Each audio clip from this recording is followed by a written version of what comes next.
Gehalt in modernen Organisationsmodellen ist natürlich ein spannendes Thema, allein deshalb, weil wir hier eine schöne Transformation gerade vor uns haben. Klassische Vergütungssysteme in klassischen, traditionellen Organisationen waren so aufgebaut, dass sie rein oder überwiegend individualzentriert waren. Individuelle Leistung wurde bezahlt, dass sie eine hohe Intransparenz hatten. Gehalt war das Thema, über das keiner sprechen durfte.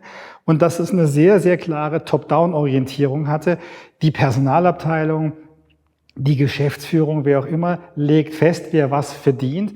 Das heißt, im Umkehrschluss legt letztlich fest, was der Wert idealerweise des Beitrags des einzelnen Mitarbeiters, der einzelnen Mitarbeiterin zum Unternehmenserfolg ist. Und der einen hohen Wert hat, der bekommt auch viel Geld. Das wäre ja so eine Idee. Da gibt es zwei Grundprinzipien, die sogenannte Verteilungsgerechtigkeit und die Verfahrensgerechtigkeit. Die Verteilungsgerechtigkeit legt fest, ob die Person 1, die genauso viel leistet wie die Person 2, auch genauso viel Geld bekommt oder ob die viel mehr oder viel weniger Geld bekommt. Also die Verteilung einer Vergütung. Die Verfahrensgerechtigkeit legt fest, ob das Verfahren, wie es dazu kommt, dass Person 1 Betrag X bekommt und Person 2 den Betrag Y, als gerecht wahrgenommen wird. Forschung zeigt, dass sowohl die Verteilungs- als auch die Verfahrensgerechtigkeit einen Einfluss darauf hat, ob das Vergütungssystem insgesamt als gerecht bewertet wird. Neue Erkenntnisse oder auch neue Trends bei agilen Organisationen oder bei Netzwerkorganisationen gehen eher dahin, dass Vergütung transparent gemacht wird. Es muss nicht alles Gleiche verdienen, aber eine hohe Transparenz führt dann dazu, dass ein gerechtes Gehalt festgelegt wird. Ja, und das ist natürlich ein Ansatz, der komplett das alte Vergütungsmodell, das alte Modell von Anreizsystemen auf den Kopf stellt. Früher top-down, intransparent, individualzentriert, jetzt bottom-up, transparent bis zu einem gewissen Grad und vielleicht eher gruppenorientiert.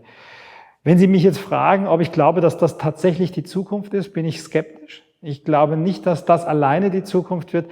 Ich vermute, dass das Pendel irgendwann wieder zurückpendeln wird.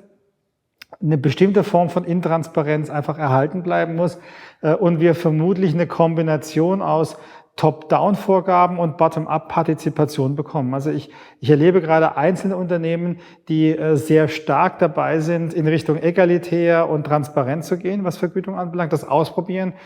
Meine Hypothese ist, es gibt in 2-3 Jahren wieder so ein Shift zurück, dass man sich in der Mitte einpendelt.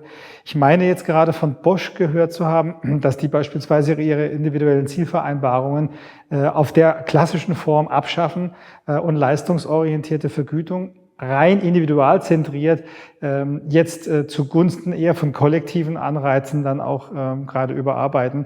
Was ein weiteres Beispiel dafür ist, dass eine große, auch traditionelle Organisation, die in Richtung Agilität gehen will, die Anreizsysteme so angestalten muss oder so umgestalten muss, dass Agilität gefördert wird. Weil stellen Sie sich vor, mal nur vom reinen vernünftigen Menschenverstand, wenn Sie Kollaboration fördern wollen, tun Sie das vielleicht nicht, indem Sie reine individuelle Anreize geben.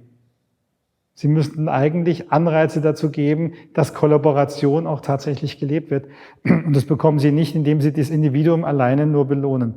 Also wenn Sie jetzt heute einen guten Job machen, weil Sie tolle Fragen stellen, aber eigentlich geht es um Kollaboration im Zweierteam bei Ihnen, dann müsste ich eigentlich einen Anreiz geben, wie wird ein Film toll? Und er wird dann toll, wenn Sie die richtigen Fragen stellen und er die richtige Kameraführung hat. Und nur so entsteht Kollaboration und Sie bekommen hinterher beide einen Bonus oder einen Malus. Aber nicht Sie und separat dann der oder die andere.